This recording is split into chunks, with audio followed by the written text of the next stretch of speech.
need about 400 bags of blood every day. COVID-19 will go on for a while, so we really need to call on donors to step up to the plate.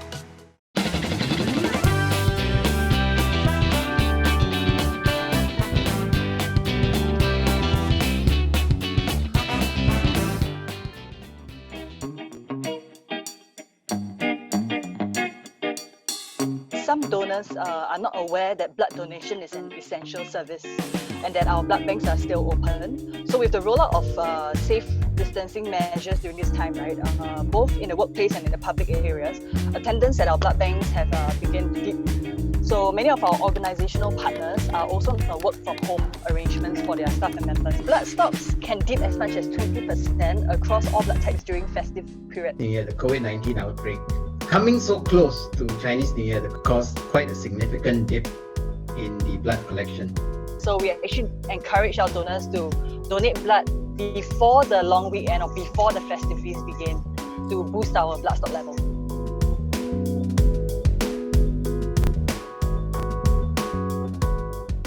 What is most obvious to the public is that when you hear about a major accident, somebody losing a lot of blood and they needing an emergency blood transfusion. And for many of us, that is our experience, or that is what we may have heard about. But actually, there's a big group of patients who need blood as part of life. Blood is required not just for emergencies, but for surgeries and patients who actually require transfusion on a regular basis. So with the implementation of the circuit breaker measures, blood collection has gradually been dropping.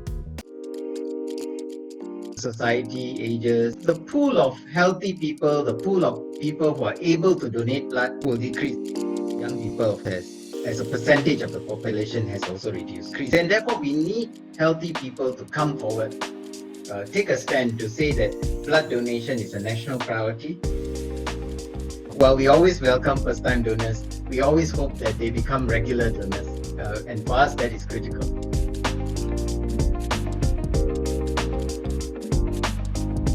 We are also currently working with several community partners and schools to identify suitable locations for us to continue deploying blood mobile drives around Singapore, which will bring blood donation closer to the residents and minimize travelling time for these donors.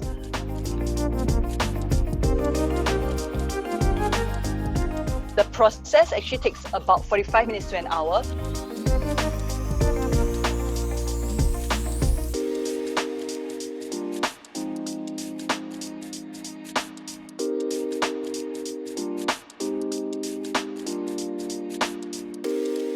Your blood will actually be sent for screening for infectious diseases. Your blood is separated in 3 components. So you have your red blood cells, your platelets, and your plasma before they are placed in carefully monitored and controlled conditions to make sure that it's in an optimal state when transfused. For the blood bank itself, they have medical screenings to make sure that you're physically well in order to donate. They check for your iron levels and for your body weight. Word of advice is that you have to eat well in advance and rest immediately after donation and have some refreshments. Throughout the entire donation process, there are only 3 points where you may feel pain. Like there are 2 pricks, first to check your iron levels and second when they insert the anesthesia. The third one, which is when they actually insert the needle to remove the blood, the anesthesia is already administered. So the pain is numbed at that point.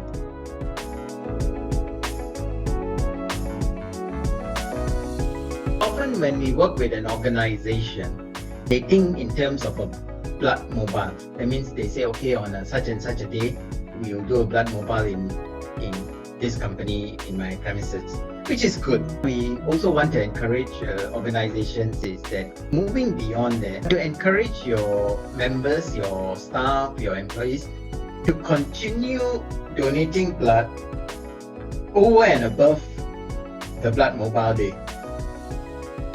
We urge employers to allow their staff to make time to support our blood donation services as part of their remote working arrangements.